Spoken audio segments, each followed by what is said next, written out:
Bienvenido a esta lección número 7 de la lección de escuela sabática. Vamos a estudiar hoy lo que es la gracia y la ley en el libro de Deuteronomio. Así es que quédate al final para saber cómo es que estas dos se relacionan entre sí. Vamos a hacer una oración.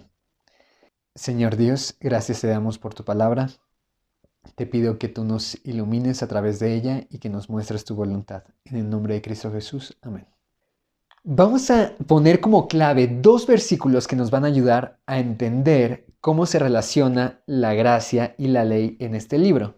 El primero se encuentra en Deuteronomio capítulo 9 y es el versículo 6. Por tanto, sabe que no es por tu justicia que Jehová tu Dios te da esta buena tierra para tomarla, porque pueblo duro de cerviz eres tú. Es decir, que no era por las obras de ellos, del pueblo de Israel, que Dios los había considerado para tomar y entrar y poseer la tierra de Canaán, porque naturalmente no eran buenos, sino que era por la gracia de Dios que ellos estaban tomando y poseyendo la tierra prometida. No es por nuestras obras que nosotros vamos a ir al cielo, sino es por la gracia infinita de Dios. Entonces, ¿dónde entra la ley de Dios? ¿Tenemos que guardarla o no? Vamos a ir a Deuteronomio capítulo 31 y vamos a ver qué es lo que nos dice el versículo 12. Harás congregar al pueblo, varones y mujeres y niños, y tus extranjeros que estuvieren en tus ciudades, para que oigan y aprendan y teman a Jehová vuestro Dios, y cuiden de cumplir todas las palabras de esta ley. Es decir, que Dios estaba interesado en que el pueblo guardase la ley, y no solamente ellos, sino que también todos los que pudieran bajo su influencia también conocer de Dios. Entonces estamos viendo aquí que la ley de Dios nos da cierta conciencia, nos permite ver cosas que nosotros no vemos.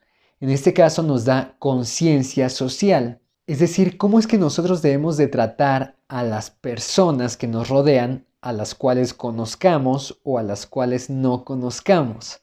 Saber que nosotros estamos perteneciendo a un pueblo, a una entidad, donde debemos de comportarnos de cierta manera para que podamos mantener el orden, para que podamos convivir en paz, para que podamos estar todos en armonía. Para eso ayuda la ley de Dios. Segunda cosa, vamos a verla en Deuteronomio capítulo 10, en el versículo 12. Ahora pues, Israel, ¿qué pide Jehová tu Dios de ti? Sino que temas a Jehová tu Dios, que andes en todos sus caminos y que lo ames y sirvas a Jehová tu Dios con todo tu corazón y con toda tu alma. Empieza diciendo Israel. Israel se refería pues al pueblo, pero después dice de ti. Está poniendo a Israel como un sujeto. Y nosotros también podemos poner estas palabras como personales. Si bien Israel se refería al pueblo, también vamos a ponerlo de manera individual. Es decir, que Dios quiere que tú tengas una conciencia personal al guardar la ley de Dios.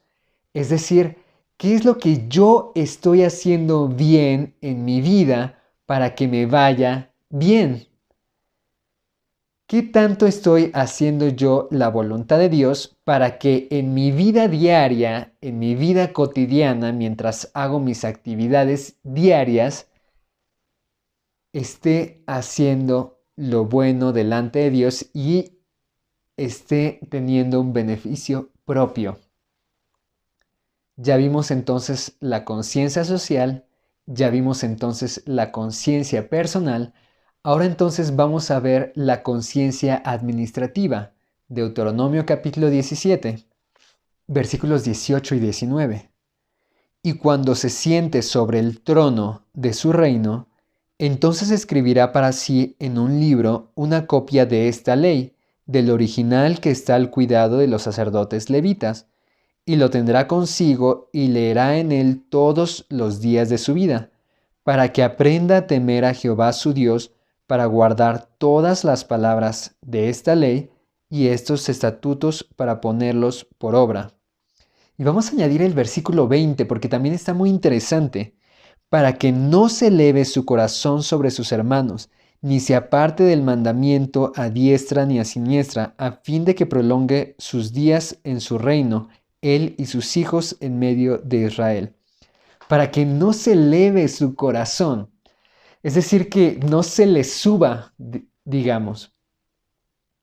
Es decir, que él sepa cómo administrar bien al pueblo desde un punto de vista del que él, la persona que es líder, debe de ser humano con las otras personas porque él, al final de cuentas, es humano también.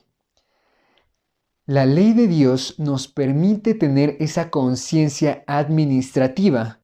Llevamos conciencia social, llevamos conciencia personal, llevamos conciencia administrativa y ahora vamos a ver una más que la vamos a extraer de otro versículo que no está en Deuteronomio. Está en Ezequiel capítulo 28 y es el versículo 15. Perfecto eras en todos tus caminos desde el día que fuiste creado hasta que se halló en ti maldad. En contexto está hablando de un querubín. ¿Recuerdas un querubín que se reveló en el cielo? Precisamente de él está hablando, que antes de revelarse era perfecto porque así lo creó, antes de que se hubiera encontrado en él maldad. La ley de Dios, porque si se reveló fue porque estaba en contra de la ley de Dios, nos da una conciencia espiritual. ¿Cómo es que yo debo de comportarme delante de Dios? Para que Dios me considere una persona perfecta, es decir, una persona sin mancha, es decir, una persona recta, que hace lo bueno delante de Dios. Vemos entonces que la ley de Dios nos da una conciencia social, nos da una conciencia personal, nos da una conciencia administrativa y nos da una conciencia espiritual. Pero vayamos a Romanos capítulo 3, versículo 20.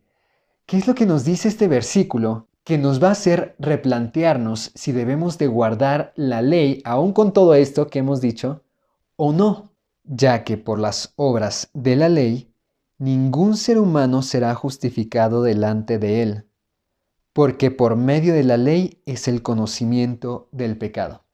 Entonces estamos viendo la utilidad de la ley, que nos presenta el pecado, lo que es bueno y lo que no es bueno hacer.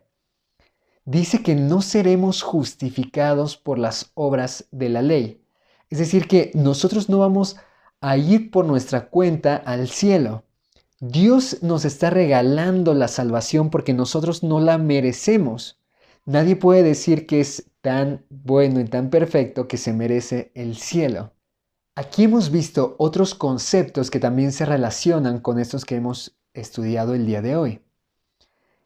El concepto de que hay una ley natural, lo que el hombre naturalmente está dispuesto a hacer, y estamos viendo lo que es una ley moral, donde solamente los seres morales pueden decidir acatarse o no. Esto está en conjunto también con la libertad moral que Dios nos da. Es decir, que Dios nos presenta en su palabra la ley moral y uno decide si obedecerla, si seguirla o no. Pero aunque esta ley de Dios no nos esté salvando a nosotros la vamos a guardar como consecuencia de la gracia de Dios. En Deuteronomio capítulo 5, en el versículo 6, antes de dar los 10 mandamientos, Dios le recuerda al pueblo de Israel que ellos han salido de la tierra de Egipto, que Dios los ha sacado de allí. Es decir, que antes que Dios te presente sus mandamientos, Dios te saca primeramente del pecado. Es decir, que uno nos va a capacitar para lo siguiente. Quiero dejarte aquí una definición que me encantó referente a la gracia de Dios. ¿Qué es la gracia de Dios?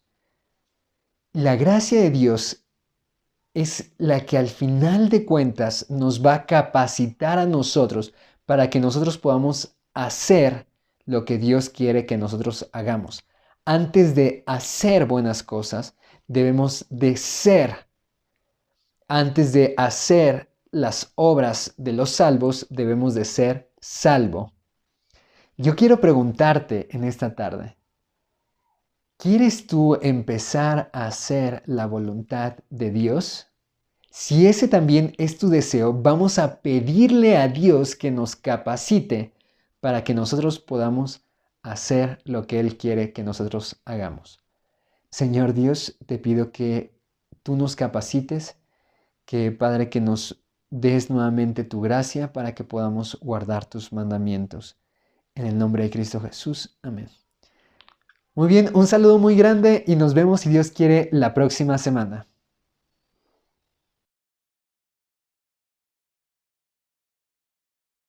Vamos a poner un ejemplo integrador de lo que hemos estudiado.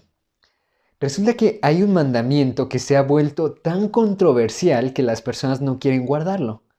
Bueno, es el mandamiento del sábado, que nosotros debemos de descansar el sábado. Es el cuarto mandamiento de los 10 mandamientos. Vamos a ver que el descansar en sábado tiene que ver con un asunto social, con una conciencia social. Es decir, que ni el extranjero que está dentro de nuestras puertas debe de privarse de guardar el sábado. Nosotros debemos de enseñarle el temor de Dios. Él debe y tiene el derecho de saber de Dios. Tiene también una conciencia personal.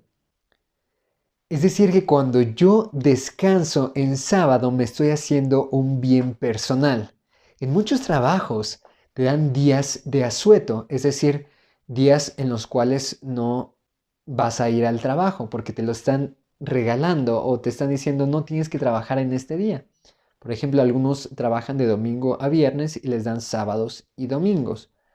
Otros, pues aunque no tengan sábados y domingos, sino que tengan que trabajar de corrido, a lo mejor tienen vacaciones. Y los que no tengan ni uno ni la otra, bueno, pues a lo mejor durante el trabajo se les da ciertos descansos.